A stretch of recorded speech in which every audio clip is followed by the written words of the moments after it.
RS brothers లో ఆషాఢం KG sale మళ్ళీ మొదలైంది. మరెన్నో క్రేజీ ఆఫర్స్ ఖైదీ చేయండి ఆర్ఎస్ బ్రదర్స్.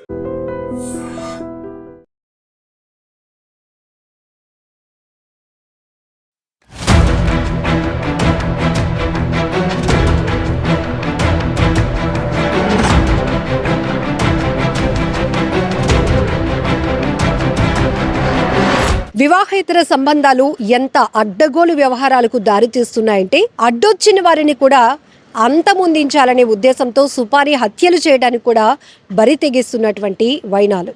ఇప్పుడు అనకాపల్లి జిల్లాలో కూడా ఇలాంటి దారుణమైన ఘటన జరిగింది. ఎస్ రాయవరం తిమ్మాపురంకి చెందినటువంటి ఒక మహిళ వేరొకరితో వివాహేతర సంబంధాన్ని కొనసాగిస్తోంది. అతని పేరు పైడిరాజు, ఆమె పేరు మురుగేశ్వరి. వీరిద్దరి వ్యవహారం గురించి ఆమె భర్తకి ఒక వ్యక్తి చెప్పాడు అనే కారణంతో ఆ వ్యక్తిని సుపారీ ఇచ్చి మరీ హత్య చేయించాలని చెప్పి ప్రియుడితో కలిసి పన్నాగం పడింది. అయితే గత 4 రోజులుగా ఈ టీం అంతా కూడా ఈ ఎవరైతే భర్తకు ఆమె గురించి చెప్పేశాడు అనేటటువంటి వ్యక్తి ఉన్నాడో అతను ఒక విలేకరిగా తెలుస్తోంది. అతన్ని హత్య చేయించాలని చెప్పేసి సుపారీ ఇచ్చి మరి కొంతమంది గ్యాంగ్ని ఏర్పాటు చేసుకున్నారు. భారీగానే స్కెచ్ వేశారు. అయితే అది కాస్త బెడిసి కొట్టడంతో అసలు విషయం బయటకు వచ్చి ఇప్పుడు వీరంతా కూడా కటకటాల పాలయ్యారు. సో ఈ కేసుకు సంబంధించి ఈమె మురుగేశ్వరితో పాటు ఆమె ఎవరితో అయితే రిలేషన్ కొనసాగిస్తుందో ప్రియుడు పైడిరాజుతో పాటు మరొక ముగ్గురిని మొత్తం 5గురిని పోలీసులు అరెస్టు చేసి రిమాండ్కు తరలిస్తున్నారు. నర్సీపట్నం డిఎస్పీ ఆధ్వర్యంలో సిఐఎస్ఐ మొత్తం టీమ్గా ఫామ్ అయి మొత్తం ఈ సుపారీ గ్యాంగ్ అయితే అదుపులోనికి తీసుకోవడం జరిగింది. తిమ్మాపురానికి చెందినటువంటి మురుగేశ్వరి అనే మహిళ పైడిరాజుతో వివాహేతర సంబంధాన్ని కొనసాగిస్తున్నటువంటి విషయాన్ని మురుగేశ్వరి వాళ్ళ భర్తకు ఈ వ్యక్తి అంటే విలేకరి చెప్పడం వల్ల అక్కడ గొడవలు స్టార్ట్ అయ్యాయి. ఆ వ్యక్తి వల్ల కేవలం ఆ ఇరు కుటుంబాల మధ్య కూడా గొడవలు స్టార్ట్ అయ్యాయి. చాలా డిస్టర్బెన్స్ క్రియేట్ అయిందనేటటువంటి కక్ష పెంచుకున్నటువంటి మురుగేశ్వరి ప్రియుడితో కలిసి ప్లాన్ వేసింది. సుపారీ ఇచ్చి మరీ అతన్ని హత్య చేయించాలని టార్గెట్ పెట్టుకుంది. అయితే ఈ ప్లాన్ ఎలా బెడ్స్ కొట్టిందంటే ఈ సుపారీ తీసుకున్నటువంటి అంటే ఒక వ్యక్తిని హత్య చేయడానికి డబ్బులు తీసుకున్నటువంటి ఆ గ్యాంగ్ వేరొక వ్యక్తిని కొట్టేశారు. కానీ అయితే అప్పుడు ఆమె నేను చెప్పిన టార్గెట్ వ్యక్తిని కాకుండా మీరు వేరొకరిని కొట్టేశారు. ఇప్పుడు నేను చెప్పిన వ్యక్తిని మీకు పక్కాగా చూపిస్తాను, ఆ విలేకరి ఇల్లు కూడా నేను చూపిస్తాను, అతన్ని లేపేస్తేనే మీతో నేను కుదుర్చుకున్న డీల్ ప్రకారం డబ్బులు ఇస్తాను అని చెప్పింది. సో ఈ వ్యవహారం అలా ఒక 4 రోజులుగా నడుస్తున్న క్రమంలోనే పోలీసులకు ఇన్ఫర్మేషన్ కాస్త వెళ్ళింది. ఈ వీళ్ళు ఒక హైవేలో ఉన్నటువంటి ప్రకృతి రిసార్ట్ దగ్గర టీమ్గా ఫామ్ అయి డిస్కస్ చేసుకుంటూ ఆ విలేకరి పైన టార్గెట్ పెట్టారు అతన్ని హత్య చేయడానికి. సో ఈ క్రమంలోనే టీమ్గా ఫామ్ అయినటువంటి పోలీసుల బృందం వెళ్ళి వీరిని పట్టుకోవడం జరిగింది. ఇప్పుడు అరెస్ట్ చేసి రిమాండ్కి కూడా తరలిస్తున్నారు. మీడియా ముందు కూడా ఈ 5గురిని కూడా ప్రవేశపెట్టడం జరిగింది.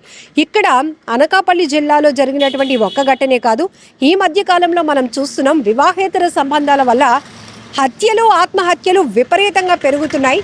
అడ్డొస్తున్న వారిని కూడా అడ్డు తొలగించుకోవాలనేటటువంటి దురుద్దేశంతో ఏకంగా డబ్బులిచ్చి మరి సుపారీ ఇచ్చి మరి హత్యలు చేస్తున్నారు. సో ఇందులో ఎంతోమంది ఇన్వాల్వ్ అవుతున్నారు. ఆఖరికి మహిళలు కూడా ఇందులో ఇన్వాల్వ్ అయ్యి ఉండటం మరీ విశేషంగా ఉంది కదా. ఇక్కడ ఈమె పైన కూడా గతంలో కొన్ని కేసులు ఉన్నాయంట. ఈ 5గురు అరెస్ట్ అయినటువంటి 5గురిలో కూడా మరికొంతమంది పైన కూడా 2-3 కేసులు ఉన్నట్టు కూడా పోలీసులు డీటెయిల్గా చెప్పడం జరిగింది. సో ఇక్కడ మనం చూడొచ్చు కేవలం వీళ్ళు అడ్డగోలు వ్యవహారాలు ఎంతవరకు దారితీస్తున్నాయంటే కుటుంబాలు విచ్ఛిన్నమైపోతున్నాయి, కుటుంబాలు బయటకు వస్తున్నాయి, రోడ్డు పాలవుతున్నటువంటి పరిస్థితులు.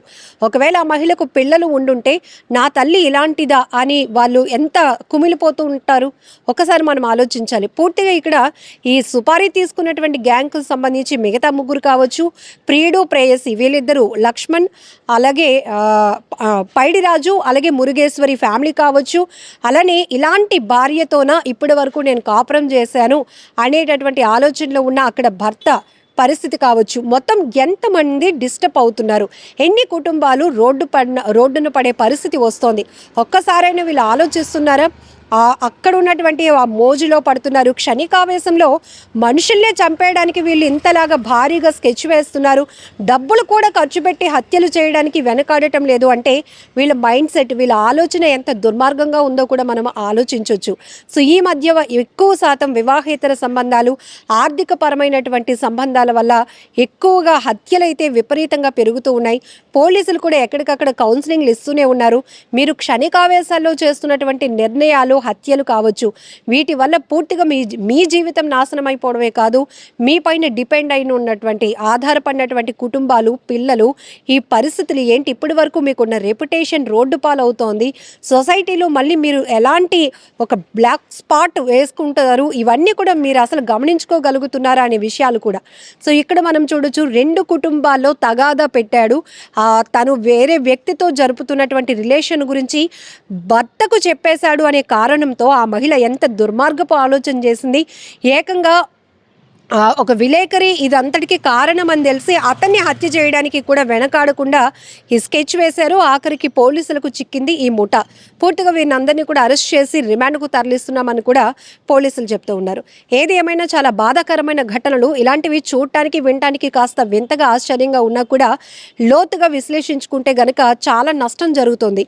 ముఖ్యంగా ఇలాంటి వ్యవహారాల వల్ల కుటుంబాలు నష్టపోతున్నటువంటి పరిస్థితులు, ఆ తర్వాత వాళ్ళ పరిస్థితి ఎలా ఉంటుంది, పిల్లల పరిస్థితి ఏంటి, కన్న తల్లిదండ్రుల పరిస్థితి ఏంటి, ఇవన్నీ కూడా పూర్తిగా ఆలోచన విశ్లేషణలోనికి వెళ్తే చాలా బాధాకరమైన ఘటనలు జరుగుతున్నాయి.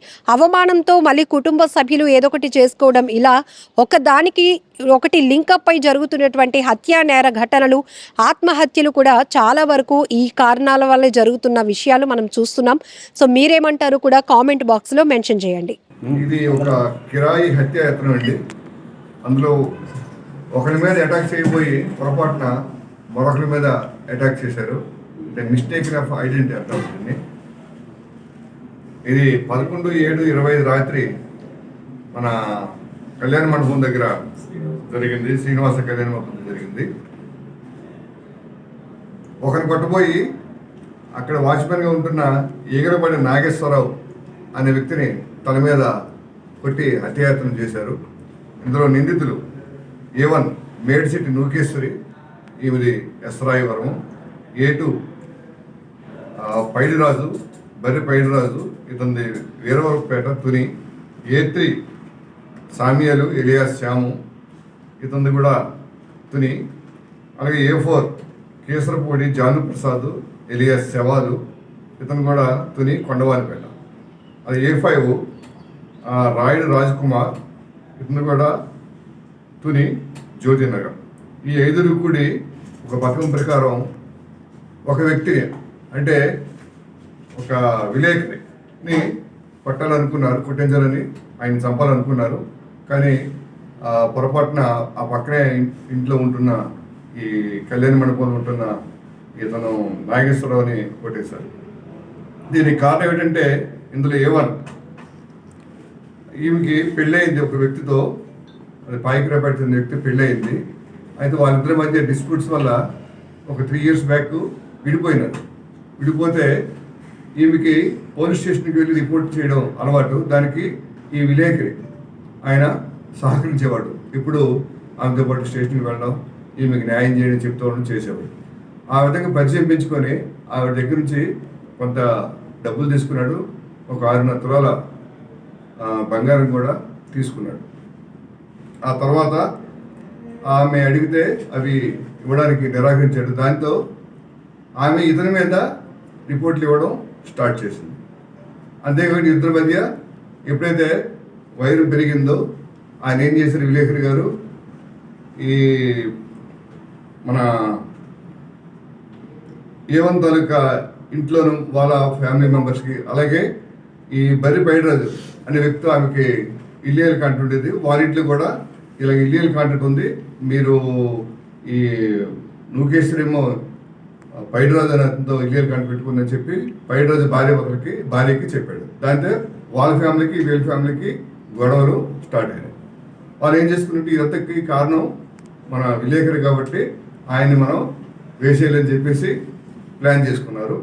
ప్లాన్ చేసుకుని 1,00,000 రూపాయలకి ఒక కిరాయి వ్యక్తిని, ఒక ముగ్గురిని హైర్ చేసుకున్నారు. అంటే ఈ నూకేశ్వరితో పాటు ఈ ముంచుకున్న వ్యక్తి పైడ్రాజ్తో పాటు మరో ముగ్గురిని హైర్ చేసుకున్నారు. ఒక తుని దగ్గర వాళ్ళనే. వీళ్ళందరూ ఈ మన పైడ్రాజ్కి బాగా పరిచయస్తులు. ఆయన ముగ్గురిని హైర్ చేసుకుని ₹1,00,000 ఒప్పందం చేసుకున్నారు. ఒప్పందం ప్రకారం ఈ 5 ఇక్కడికి 11/7/25 సాయంత్రం వచ్చారు. ఈ విలేకరి ఇల్లుని చూపించారు. చూపించిన తర్వాత మళ్ళీ వెనక్కి వెళ్ళారు. వెనక్కి వెళ్ళిన తర్వాత ఈ ముగ్గురు వచ్చారు. ఎవరు? సామియాలు, తర్వాత జాను ప్రసాద్, రాయుడు రాజ్కుమార్. ఈ ముగ్గురు అటాక్ చేయడానికి ప్లాన్ చేసుకున్నారు. మందు కొట్టారు. మందు కొట్టిన తర్వాత సుమారు 9:30 ప్రాంతంలో ఆ కళ్యాణ మండపం, శ్రీనివాస కళ్యాణ మండపం వెళ్ళి, అంటే అదే ఆ విలేకరి ఇల్లు అనుకుని ఆ వెనుకున్న కళ్యాణ మండపానికి వెళ్ళేసి అక్కడ పడుకున్నాడు మన ఇంజరీడు నాగేశ్వరరావు. ఆయన తల మీద రాడ్తో కొట్టి హత్య ప్రయత్నం చేశారు. దానికి సివియర్ ఇంజరీస్ అయినాయి. దాంతో ఆయన ఇప్పుడు హాస్పిటల్ ఇంకా ప్రమాద స్థితిలోనే ఉన్నాడు. ఆయనతో పాటు భార్య, ఆమె కూతురు కూడా ఉన్నారు. వీళ్ళు కేకలేసరికి ముగ్గురు పారిపోయినారు. పారిపోయిన తర్వాత మళ్ళీ 5 కలుసుకున్నారు బయట. వీళ్ళేమో డిమాండ్ డబ్బులు చేశారు. మరి ₹1,00,000 ఇస్తామని చెప్పారు కదా, ఇవ్వండి అంటే ఈమె ఒకరి మీద అటాక్ చేయబోయి పొరపాటున మరొకరి మీద అటాక్ చేశారు. అంటే మిస్టేక్ ఆఫ్ ఐడెంటిటీ అంటారు దీన్ని. ఇది 11/7/25 రాత్రి మన కళ్యాణ మండపం దగ్గర జరిగింది. శ్రీనివాస కళ్యాణ మండపం జరిగింది. ఒకరిని కొట్టబోయి అక్కడ వాచ్మెన్గా ఉంటున్న ఈగలపాటి నాగేశ్వరరావు అనే వ్యక్తిని తల మీద కొట్టి హత్యాయత్నం చేశారు. ఇందులో నిందితులు A1 మేడ్సిటి నూకేశ్వరి, ఈమెది ఎస్రాయవరం. A2 పైడిరాజు, బర్రె పైడిరాజు, ఇతనిది వీరవరపేట తుని. A3 సామియాలు ఎలియాస్ శ్యాము, ఇతనిది కూడా తుని. అలాగే A4 కేసరపూడి జాను ప్రసాద్ ఎలియాస్ శవాలు, ఇతను కూడా తుని కొండవానిపేట. అది A5 రాయుడు రాజ్కుమార్, ఇతను కూడా తుని జ్యోతినగర్. ఈ 5 కూడి ఒక పథకం ప్రకారం ఒక వ్యక్తిని, అంటే ఒక విలేకరిని కొట్టాలనుకున్నారు, కొట్టించాలని, ఆయన చంపాలనుకున్నారు. కానీ పొరపాటున ఆ పక్కనే ఇంట్లో ఉంటున్న ఈ కళ్యాణ మండపంలో ఉంటున్న ఇతను నాగేశ్వరరావుని కొట్టేశారు. దీనికి కారణం ఏంటంటే ఇందులో A1 ఈమెకి పెళ్ళయింది ఒక వ్యక్తితో, అది పాయికిరాపేట వ్యక్తి పెళ్ళయింది. అయితే వాళ్ళిద్దరి మధ్య డిస్ప్యూట్స్ వల్ల ఒక 3 years బ్యాక్ విడిపోయినారు. విడిపోతే ఈమెకి పోలీస్ స్టేషన్కి వెళ్ళి రిపోర్ట్ చేయడం అలవాటు. దానికి ఈ విలేకరి ఆయన సహకరించేవాడు. ఇప్పుడు ఆమెతో పాటు స్టేషన్కి వెళ్ళడం, ఈమెకి న్యాయం చేయడం చెప్తూ ఉండడం చేసేవాడు. ఆ విధంగా పరిచయం పెంచుకొని ఆవిడ దగ్గర నుంచి కొంత డబ్బులు తీసుకున్నాడు. ఒక 6.5 తులాల బంగారం కూడా తీసుకున్నాడు. ఆ తర్వాత ఆమె అడిగితే అవి ఇవ్వడానికి నిరాకరించాడు. దాంతో ఆమె ఇతని మీద, అంటే ఇద్దరి మధ్య ఎప్పుడైతే వైరం పెరిగిందో ఆయన ఏం చేశారు విలేకరి గారు, ఈ మన A1 తాలూకా ఇంట్లోనూ వాళ్ళ ఫ్యామిలీ మెంబర్స్కి, అలాగే ఈ బర్రి పైడిరాజు అనే వ్యక్తి ఆమెకి ఇల్లీగల్ కాంటెంట్ ఉండేది. వాళ్ళ ఇంట్లో కూడా ఇలా ఇల్లీగల్ కాంటెంట్ ఉంది, మీరు ఈ నూకేశ్వరేమో పైడిరాజు అనేతో ఇల్లీగల్ కాంటెంట్ పెట్టుకుందని చెప్పి పైడిరాజు భార్యకి చెప్పాడు. దాంతో వాళ్ళ ఫ్యామిలీకి వీళ్ళ ఫ్యామిలీకి గొడవలు స్టార్ట్ అయినాయి. వాళ్ళు ఏం చేసుకున్నట్టు ఇదంతకి కారణం మన విలేకరి కాబట్టి ఆయన్ని మనం వేసేయాలని చెప్పేసి ప్లాన్ చేసుకున్నారు. ప్లాన్ చేసుకొని ఒక ₹1,00,000 ఒక కిరాయి వ్యక్తులను ఒక ముగ్గురిని హైర్ చేసుకున్నారు. అంటే ఈ నూకేశ్వరితో పాటు ఈ ముంచుకున్న వ్యక్తి పైడిరాజుతో పాటు మరో ముగ్గురిని హైర్ చేసుకున్నారు. ఒక తుని దగ్గర వాళ్ళనే. వీళ్ళందరూ ఈ మన పైడిరాజుకి బాగా పరిచయస్తులు. ఆయన ముగ్గురిని హైర్ చేసుకుని ₹1,00,000 ఒప్పందం చేసుకున్నారు. ఒప్పందం ప్రకారం ఈ 5 ఇక్కడికి 11/7/25 సాయంత్రం వచ్చారు. ఈ విలేకరి ఇల్లుని చూపించారు. చూపించిన తర్వాత మళ్ళీ వెనక్కి వెళ్ళారు. వెనక్కి వెళ్ళిన తర్వాత ఈ ముగ్గురు వచ్చారు.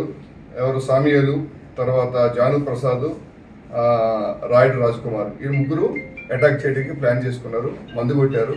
మందు కొట్టిన తర్వాత సుమారు 9:30 ప్రాంతంలో ఆ కళ్యాణ మండపం, శ్రీనివాస కళ్యాణ మండపం వెళ్ళి, అంటే అదే ఆ విలేకరి ఇల్లు అనుకుని ఆ వెనుకున్న కళ్యాణ మండపరికి వెళ్ళేసి అక్కడ పడుకున్నాడు మన ఇంజరీడు నాగేశ్వరరావు.